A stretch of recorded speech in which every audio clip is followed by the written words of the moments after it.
بسم اللہ. اگر کہو تیرے نام کے ساتھ یا تیرے لیے، کیسا ہی خوبصورت لفظ ہے، جملہ ہے. کسی کے نام کے ساتھ بھی کہو دنیا داری میں تو کیا کمال لگتا ہے. میں نے صبح ہی تجھے یاد کیا، یعنی تیرے نام سے صبح کی. میں نے لکھتے سمے تم کو سوچا، یاد کیا، تمہارا نام لیا. میں نے گھر خریدتے وقت تم کو دھیان میں رکھا. تو گویا کہ ہم کہہ رہے ہیں کہ ہم کو تمہارا کتنا خیال ہے، یا محبت ہے یا اداسی ہے. تم ہر وقت دھیان میں ہی رہتے ہو. یہ ہے ناچیز انسان کی بات، جس کے ساتھ اکثر بھاجی ہی رہتی ہے.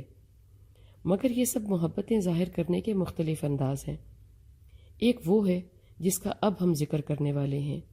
اس کا نام اس لیے لیا جاتا ہے کہ وہ مالک ہے، خالق ہے، رازق ہے، ہمارا احاطہ کیے ہوئے ہے.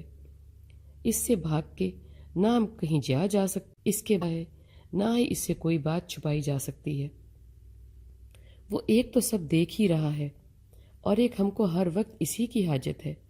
اس کے اذن کے بغیر کوئی پتہ نہیں جنبش کر سکتا، اس کے بغیر کچھ نہیں ہو سکتا. اس کے نام کے ساتھ پہلا قدم اٹھاؤ تو برکت والا ہوگا، بس اتنا سا فرق ہے.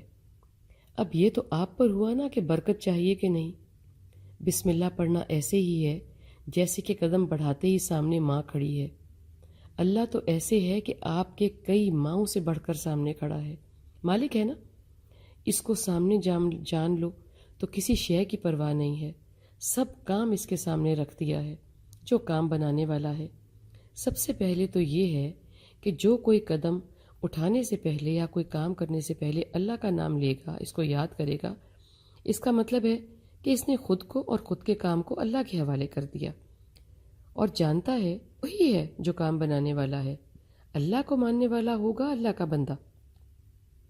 ہم بسم اللہ پڑھتے ہیں، زبان سے لفظ ادا کرتے ہیں، بسم اللہ کی تسبیح بھی کرتے ہیں، مگر سمجھ نہیں آ رہی ہوتی کہ یہ کیا ہو رہا ہے، ہم کیا چاہ رہے ہیں. اللہ کو ماننے والا، اللہ کا بندہ، اللہ کی یاد کے بغیر ہوتا ہی نہیں ہے. اس کی یاد ہر لمحہ اس کے دل میں اسے بسم اللہ کے مقام پر ہی رکھتی ہے. اس سے سب سے پہلے تو یہی ہوتا ہے کہ وہ اللہ سے ڈرتا کوئی غلط کام کرنے کا سوچتا ہی نہیں، اور کہیں بھٹک ہی جائے، انسان ہوا نا، تو جلد ہی اللہ کی یاد، اس کی محبت، اس کا خوف اسے واپس سیدھی راہ پہ لے آتی ہے. اس کا خود تجربہ کرنا ہوگا، وگرنہ صرف یہ پڑھ کے کہ اس کی تاریخ کیا ہے، کس کس نے کیسے کیسے اور کہاں کہاں بسم اللہ پڑھی، بسم اللہ کب لکھی گئی، کیسے استعمال ہوئی، کیا نتیجہ ہوگا؟ کچھ نہیں ہوگا. وہی جو اب کس تک نکلا ہے. اور کیا ایمان کی ضرورت ہے بس. اگر مثالوں سے ہی معلوم پڑنا ہوتا تو 1400 سال سے زیادہ ہو گئے ہیں، معلوم پڑ ہی گیا ہوتا نا. خود کو مثال بنانا ہے، خود کے لیے. کسی کے اسلام کی مضبوطی کسی کو کچھ نہیں سکھاتی. آج تو یہی لگ رہا ہے. خود کے گول خود سیٹ کرنے ہوں گے.